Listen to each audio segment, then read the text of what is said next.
할렐루야! 오늘도 기도의 자리에 나온 여러분들을 주님의 이름으로 축복하고 환영합니다. 이 다윗이 그런 황량한 세상 가운데서도 이렇게 아름다운 향을 내는 시편을 작성했다면 우리 또한 인생의 시련 가운데 역경 가운데 우리 또한 이렇게 아름다운 꽃을 발할 수 있으리라 고백합니다. 다윗 왕은요, 왕이 되기 전부터 왕이 된 후에도 누구를 헌담하거나 누구를 모함한 적이 없어요. 특별히 하나님께서 기름 부으신 그 사울 왕에 대하여서는요, 자기의 마음을 쳐서까지도 그에게 충성 봉사를 다했습니다. 그런데 주변에서는 자꾸 사울 왕에게 가서 이야기를 하는 거예요. 저 사람이 당신의 왕위를 누리고 있습니다. 저 사람이 지금 모반을 꾀하고 있습니다. 그런데 놀라운 거는요, 내가 그렇게 진실되게 행했음에도 불구하고 사람들은 나에 대한 소문을 쉽게 믿고 나를 향하여 눈을 흘기며 나에 대해서 핍박을 한다는 거예요. 다윗 또한 사울 왕에게 정말 정직했는데 사울이 여러 가지 이야기를 듣고 그것에 마음을 빼앗겨서 자신을 핍박할 때 하나님께 호소하는 내용입니다.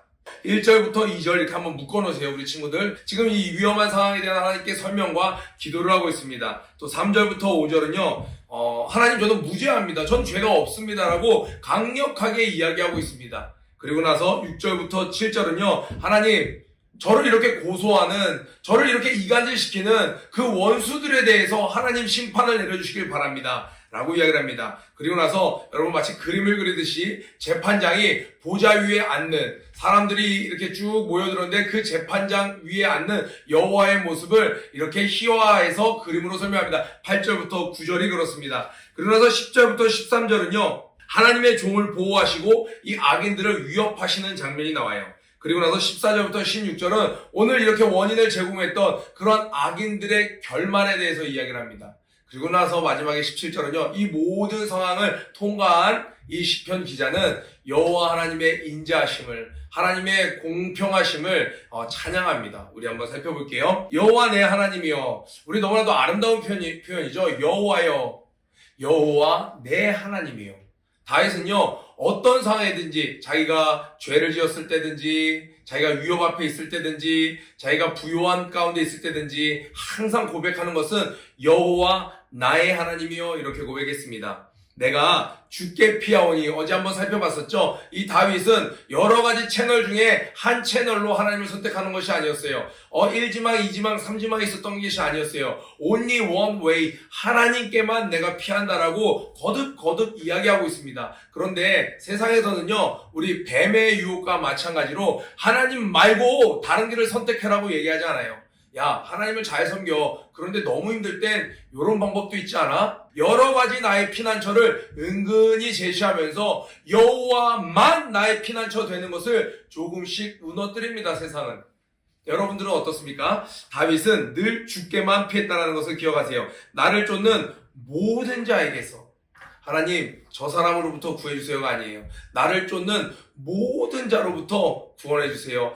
건져낼 자가 없으면 저희가 사자같이 나를 찢고 뜯을까 하나이다. 이 다윗의 머릿속에는요, 하나님, 제가 목동 시절에 그 양들이 사자에게 찢김 당하는 것을 내가 본 적이 있는데 주님께서 저를 건져주시지 않으면 내가 조금 손해보고 말지, 조금 아프고 말지가 아니라 하나님, 저는 저렇게 찢어질까 두렵습니다 라고 이야기하는 거예요. 그러니까 굉장히 긴박합니다. 하나님, 저 지금 당장에 상처받을 것 같아요 정도가 아니라 저 찢어 발겨질 것만 같은 위기 가운데 있습니다. 하나님, 저를 구해주세요. 당신은 나의 하나님, 내가 주께만 피하나이다. 이렇게 1절 2절 자신의 상황과 더불어 하나님께 도우심을 구하는 기도를 하고 있습니다. 3절부터 5절은요, 이렇게 이야기했어요. 자신의 결백에 대해서 이야기했다고 그랬어요.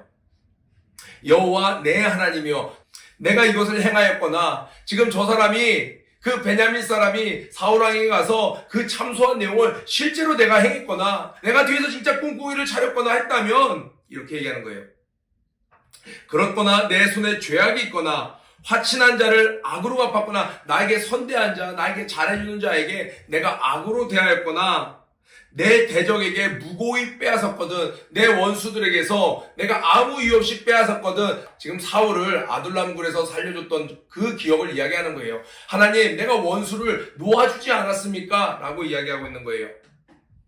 원수로 나의 영혼을 쫓아 잡아 내 생명을 땅에 짓밟고 내가 이렇게 한 적이 있었으면 하나님께서 원수로 나의 영혼을 쫓아잡아 내 생명을 땅에 짓밟고 내 영광을, 지금 하나님께서 주신 이 영광을 진토에 떨어뜨리게 하소서. 셀라라고 하면서 지금 얼마나 자신이 결백하고 억울한지, 하나님, 내가 실수한 게 있으면 하나님께서 나를 이렇게 짓밟으시고 나를 정말 원수들의 손에 넘겨주셔도 좋습니다라고 이야기하고 있는 거예요. 6절에 여호와여 진노로 일어나사 내 대적들의 노를 막으시며 나를 위하여 깨소서. 우리 성경에 주님은 졸지도 주무시지도 않으시는 분인데, 우리가 때때로 하나님께서 침묵하실 때는 개인적으로 주님이 주무시는 것처럼 느껴질 때가 있더라는 거예요. 다윗 또한 이런 고백을 했었네요. 주님, 좀 깨세요. 일어나 주세요. 주님은 일어나서 늘 계시지만 시적으로 자신의 그 답답함을 표현하는 거죠. 그런데 주님의 오랜 인내하심은 그 죄인들을 놓치신 것이 아니고, 못 보신 것이 아니고, 그들이 깨닫기를 기대하시면서 기다려주시는 인내인 것이죠. 결단코 주님은 우리를 향하여 주무시지 않으시는 분입니다. 그런데 오죽 답답했으면 이 다윗이 주님 제발 깨세요 라고 이야기했을까요? Wake up Lord 이렇게 이야기했을까요? 여러분들의 그 심정을 다윗도 또 다른 믿음의 선친들도 다 앞서갔다라는 것이 그 자체가 큰 위로가 됩니다. 자, 주께서 심판을 명하셨나이다. 민족들의 집회로 줄을 두르게 하시고 그 위 높은 자리에 돌아오소서. 여러분 한번 이런 장면 생각해 보세요. 열방이 다 모인 가운데 가장 높은 곳에 여호와 하나님 앉으셔서 우리의 재판을 들어주세요. 지금 여기 억울한 자들, 의인들의 재판을 주님이 들어주세요. 나도 그 재판에서 한 자리 껴서 나도 이 재판을 주님께 아뢰길 원합니다 라고 이야기하는 거예요. 8절부터 9절은 이렇게 이야기합니다. 여호와께서 만민에게 심판을 행하시오니 그곳에 억울해서 몰려든 모든 사람들의 그런 재판을 낱낱이 다 헤아려 주신다는 거예요. 심판을 행하시오니, 그러면서 다윗은 내 차례를 기다리겠습니다. 하나님, 아직 제 차례가 되지 않아서 이 일을 해결해 주지 않으십니까? 제가 기다리겠습니다. 저의 차례를 기다리겠습니다. 여호와여, 나의 의와 내게 있는 성실함을 따라 나를 판단하소서. 그러니까요, 다윗은 지금 굉장히 억울한 상황에 있지만 마음은 떳떳한 상황이에요. 이런 사람이 하나님 앞에 당당할 수 있습니다.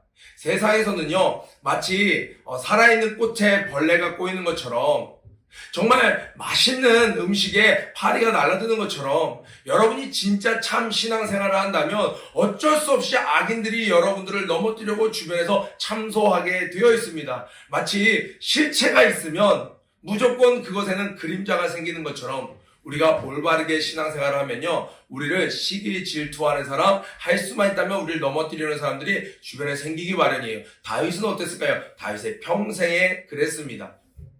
악인의 악을 끊고 의인을 세우소서. 의로우신 하나님이 사람의 심장을 감찰하시나이다. 실제로는요, 여기 보면 심장과 신장이라고 나와요. 히브리 사람들은요, 이 내장에 있는 각 기관들과 사람의 여러 요소를 연결지어서 생각했는데, 이 심장은 사람의 마음, 신장은 감정을 이야기해요. 감정. 그러니까 하나님은 내 모든 감정과 내 생각과 이 모든 것을 다 아시지 않습니까? 제가 겉으로는 친절하게 하지만 속으로는 막 저 사람 죽이고 싶은데, 미워하는데, 원망하면서 그런 마음으로 한 것도 주님 다 볼 수 있지 않습니까? 그런데 제가 그러지 않았다라는 것 주님 보셨잖아요.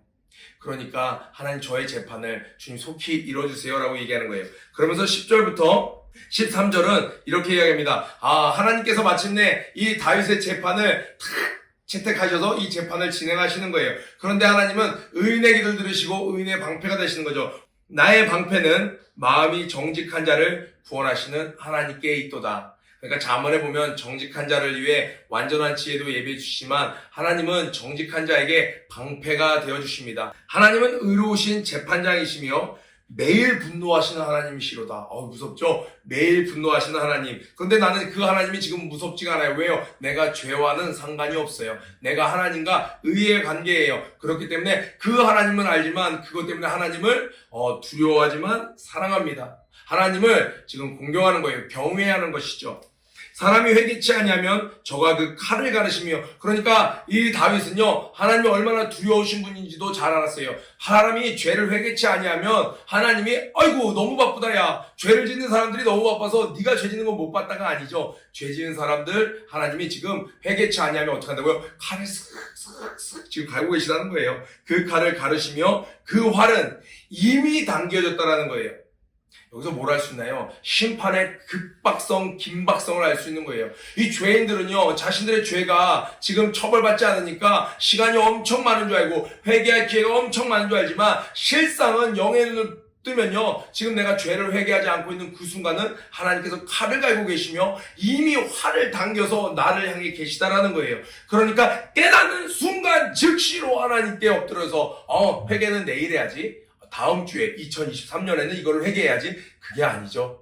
깨닫는 순간 즉시로 하나님께 엎드러지는 것이 복입니다. 심지어 하나님께서 죽일 기계를 또한 예비하시며, 하나님께서 죄인을 가만 놔두신 줄 알았어요. 그런데 엄청난 무기들로 지금 악한 것들을, 죄인들을 멸하시려고 준비하는 중에 있다는 거예요. 그런데 자기는요, 나는 정직한 자, 나의 방패는 오직 정직한 자에게 완전한 방패가 되어주시는 여호와시라고 이야기하고 있는 거예요.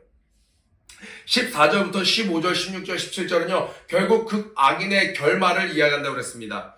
악인이 죄악을 해산하며 자네를 잉태하여 괴로를 낳았도다. 이 마음속으로 이 악한 것과 결혼, 우리는 예수를 신랑 삼아 예수님과 함께 했죠. 그러나 이들은요, 사단에게 마음을 내어줌으로 사단과 함께함으로 임신했어요. 뭐를 낳았나요? 그들이 괴유를 낳았습니다. 저가 웅덩이를 파 만듦이요. 저가 웅덩이를 왜 팠을까요? 나를 빠뜨리려고, 의인들을 빠뜨리려고. 여러분, 세상을 살면서 참 이해 안 가는 일들이 있어요. 계속 일어나는 일들인데, 어떤 일들 중에 하나냐면, 악인들이 의인을 넘어뜨리려고 하는 데는요, 엄청나게 자기들끼리 연합을 잘합니다. 그리고 의인을 넘어뜨리기 위한 수고를 하는데 아낌이 없어요. 부지런합니다. 오늘 웅덩이를 열심히 팠네요. 마치 하만이 모르드게를 죽이려고 그랬던 것처럼 웅덩이를 팠는데 어떻게 됐나요? 지가 만든 함정에 빠졌도다. 이것이 그들의 결과라는 거예요. 그 자네는 자기 머리로 돌아오고 그 포악은 자기 정수리에 내리리로다. 돌멩이를 던졌어요. 멀리 숨어서 나를 맞추려 던졌는데 그 돌이 자기 정수리에 꽂히는 거예요. 화살을 쐈는데 화살이 바람 때문에 돌아서 자기에게 꽂히는 거예요. 그 모든 계획이 자기에게 다 돌아오는 그러한 일을 겪게 된다는 거예요. 이 모든 일을 지켜본 이 다윗은요, 믿음으로 17절 고백합니다. 내가 여호와의 일을 따라 감사하며 여호와의 의를 따라 감사하며 지극히 높으신 여호와의 이름을 찬양하리로다. 그러니까 처음은요, 억울함 가운데 있는 그러한 어려움을 고백했다가 나중에는 승리와 감사의 고백으로 이 시는 마무리가 됩니다. 이 시편의 주제는요, 세상 그 어떤 것도 결단코 너를 해할 수 없다라는 거예요. 우리 친구들 그냥 나 교회 다니니까 무조건 떳떳해, 그런 자신감도 너무 중요해요. 근데 두 가지, 여러분이 세상의 위협으로부터 절대 쫄 필요가 없습니다. 왜요? 하나님이 우리의 방패가 되어주십니다. 또 그렇게 방패가 되어주실 수 있도록 내가 하나님과 올바른 관계에 있는지 점검하는 오늘 하루 되길 주님의 이름으로 축복합니다. 구호 외치고 기도에 마치도록 하겠습니다. 고 준비! 런 앤 플레이! 시작! 모든 일에 전진되어가는 하루가 되자! 오늘도 승리하세요! 사랑합니다!